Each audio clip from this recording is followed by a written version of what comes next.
Next is बढ़िया सवाल है ना, अच्छा सवाल, आराम से बड़ा इत्मीनान से सोचते हैं। मेरे पास एक सॉलिड स्फीयर है जिसका रेडियस आर है और मास डेंसिटी बेटा लगातार वेरी कर रही है। सॉलिड स्फीयर है और उसकी डेंसिटी लगातार रेडियस के साथ वेरी कर रही है, बल्कि जैसे-जैसे दूर जा रहा हूँ वैसे-वैसे उस सॉलिड की डेंसिटी लगातार घट रही है ना? वो भी बेटा with the square of the distance from the centre. The minimum density of liquid in which it will float.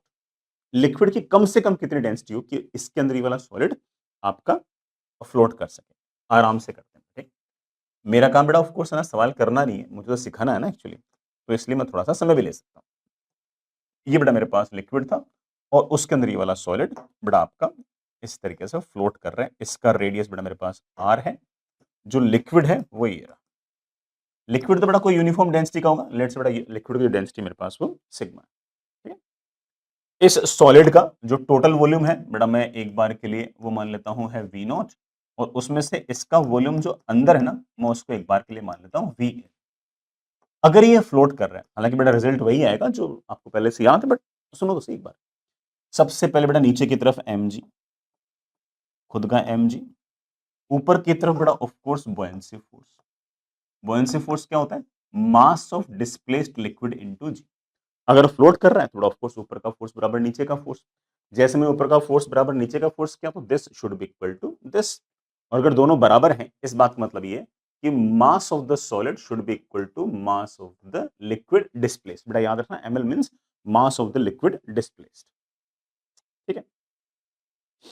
ये मेरे पास बेसिक बेसिक सी बात है। अब मुझसे क्या पूछ रखे हैं? अब देखो, मास ऑफ द सॉलिड कैसे निकालूंगा? बेटा मास ऑफ द सॉलिड तो निकालूंगा सॉलिड की डेंसिटी इनटू सॉलिड का वॉल्यूम इनटू इंटीग्रेशन। भाई क्योंकि वो तो वेरिएबल है ना बेटा। मास ऑफ लिक्विड कैसे लिखूंगा? लिक्विड की डेंसिटी मल्टीप्लाइड बाय लिक्विड का वॉल्यूम जो अंदर है। अब ध्यान से सुनो, the minimum density of liquid, liquid की अगर डेंसिटी अगर मिनिमम निकालनी है तो उस केस में अंदर वाला जो वॉल्यूम होगा वो मैक्सिमम हो जाना चाहिए। और अंदर वाला मैक्सिमम वॉल्यूम कितना हो सकता है? अंदर वाला मैक्सिमम वॉल्यूम कितना हो सकता है? जब बेटा इसका जो वॉल्यूम है मतलब सॉलिड का पूरा जो वॉल्यूम है वो सारा अंदर आ जाए।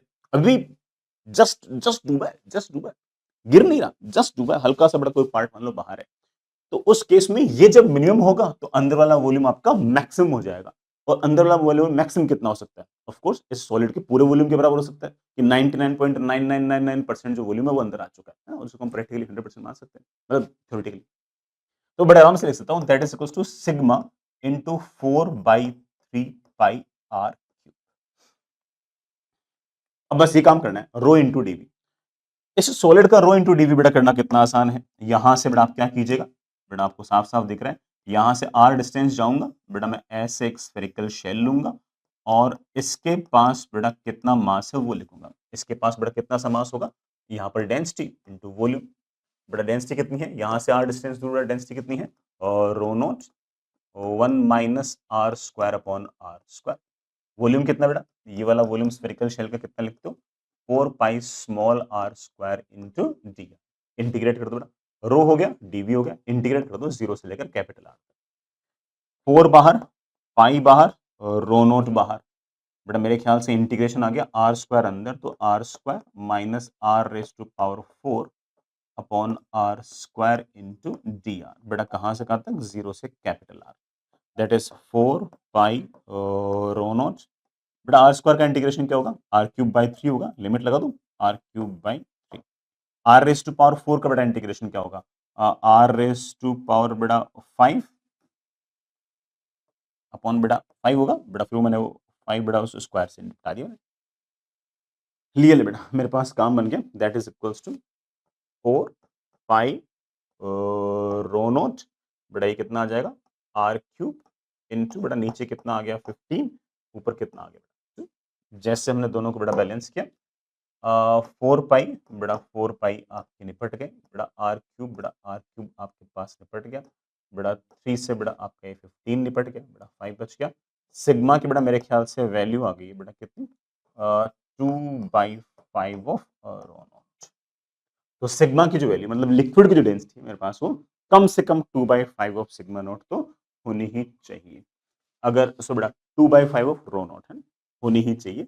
इससे अगर ज्यादा डेंसिटी हुई तब भी ये वाला सॉलिड फ्लोट करेगा। बस जितनी ज्यादा बेटा इस लिक्विड की डेंसिटी इससे ज़्यादा होगी ना, उतना ही ज़्यादा इसका वॉल्यूम बाहर रहे, है ना? ये तो मैंने लिमिटिंग केस ले लिया ना, जब मैं बिल्कुल जस्ट डूब गया ना, अदरवाइज़ बेटा इस अगर सिग्मा की वैल्यू मान लो कि इससे अगर ज़्यादा हुई, तो उतना ही ज़्यादा बड़ा वॉल्यूम जो होगा इस सॉलिड का, वो बाहर रहेगा। ठीक है? हमें तो लिमिटिंग पूछी थी, लिमिटिंग निकाल दो, है ना?